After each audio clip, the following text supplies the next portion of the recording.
In this video, we're going to show you how to adjust your chair to find the most suitable position for you. Sit on your chair on a flat surface with the movement mechanism locked, seat horizontal and the armrests as low as possible. The first lever controls the height of the chair. Lift it and stand to raise it so that your forearms are level with the desk, your hips are above your knees and your feet are in contact with the floor or a footrest. The second lever controls the backrest angle. Lift it and lean forward or push back to adjust the angle. Release it to lock it into place when you are comfortable and upright. The last lever controls the seat pan depth. Lift this up, slide forward and adjust it so that you have full thigh support but no pressure at the back of the knees. The armrests are height adjustable with the trigger button at the front, and they're also width adjustable with the screw underneath to make them wider or narrower, and then they are also depth adjustable to make them longer or shallower.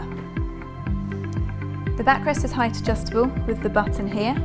Push this in and lift the backrest up and down to position the lumbar support in the small of your back.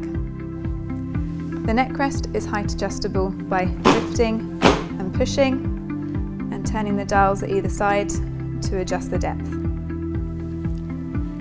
This lever here controls the movement mechanism. Turn it anti-clockwise to turn it on, and you can see that the chair goes into a free float mode. If the chair feels like it's throwing you backwards, there's not enough tension in the chair, so you need to increase that tension with this dial here by turning it clockwise. If the chair feels like it's throwing you forwards, there's too much tension, so you need to decrease that tension by turning it anti-clockwise. To lock the chair in a stable position, turn this dial clockwise until you feel it bite. Thank you for watching our video. If you'd like more information about healthy working, you can head to our website at posturite.co.uk.